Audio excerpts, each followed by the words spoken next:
Salut! Dans cette vidéo, on va voir l'imparfait.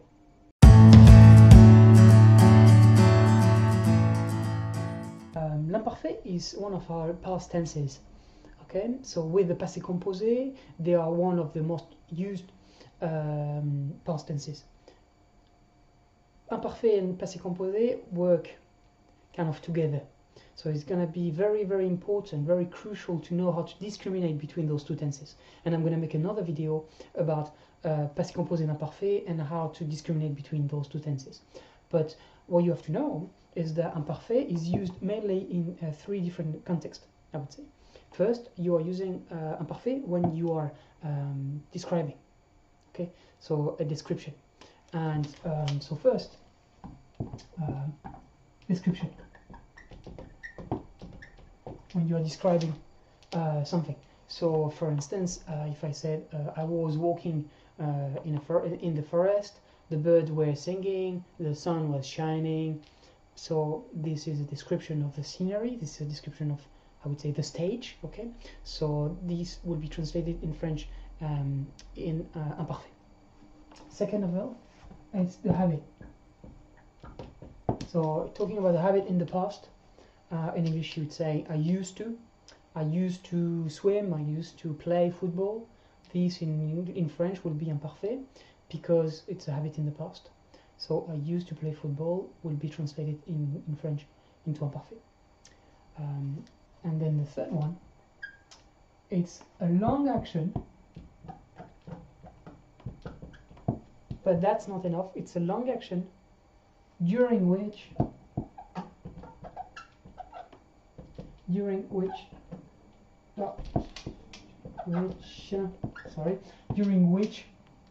a shorter action happens. Okay, a shorter action happens. Okay, so it's a long action during which a shorter action happens. So for instance, I was sleeping when the telephone rang. Okay, I was sleeping, this is long, and during this action something short happened. I was waiting for the bus when I saw an accident. I was waiting for the bus, this is a long action. I saw an accident, this is sudden. Okay, so it's not enough if you got a long action. It has to be long action plus short one. But I explain you that more in detail in the following video. So in the next video. So for now, how do you conjugate verb in imparfait? You're gonna see is pretty easy. You have to think about the present and the new form. Okay, so the new form of the present is, for instance, if I take habiter, in present is habitons. Okay, nous habitons. You knock off these things, ONS, and you end up with what we call the stem or the radical or the root of the verb, habite.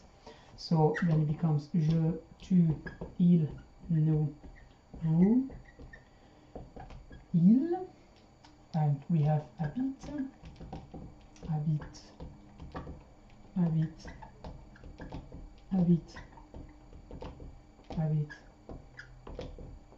habite. Okay, and then we add the imparfait endings. The imparfait endings are AIS, AIS, AIT, IONS, IEZ, AIENT. So the pronunciation is j'habitais, tu habitais, il habitait, nous habitions, vous habitiez, ils habitaient. You know that you don't have to pronounce the S here, T and the ENT. Okay, you start to be used to this by now. So you realize that this one, this one, this one, and this one are pronounced the same. Okay, habiter. J'habitais, tu habitais, il habitait, ils habitaient. Okay, this is a different pronunciation. If you look at the infinitive, the infinitive is habiter, et. This is habiter, et. So et, these two different sounds here, et. This is et, habiter, this is j'habitais, et. More open here, et. So j'habitais, tu habitais, il habitait. Then we have nous habitions. Be careful because the present tense is habitons, habitons. This is habitions. So you have to stress this ion sound to make it clear. Yeah. Nous habitions, we lived, or we used to live. Nous habitons, we live now. So nous habitons. Same for vous. Vous habitez, present tense. Vous habitiez, past tense. You have to stress a bit this habitiez. Yeah. And ils habitaient, AINT. Okay. So pretty straightforward. AIS, AIS, AIT, IONS, IEZ, AIENT. J'habitais, tu habitais, il habitait, nous habitions, vous habitiez, ils habitaient. To be fair, there are no exceptions, I would say, because all the exceptions, because it respects the present tense, then if you have some exceptions in the present, then you will have the same thing in the imparfait. So what is irregular in the present tense follows in the imparfait. So to be fair, the imparfait on itself is not irregular. Être is maybe one of the only irregular, because être is était. So that becomes j'étais. So j'étais, tu étais, il était, nous étions, vous étiez, ils étaient. Okay, so était, that would be one. I would say that would be the irregular one. The rest follows the rule. If you take nous in the present tense, be careful.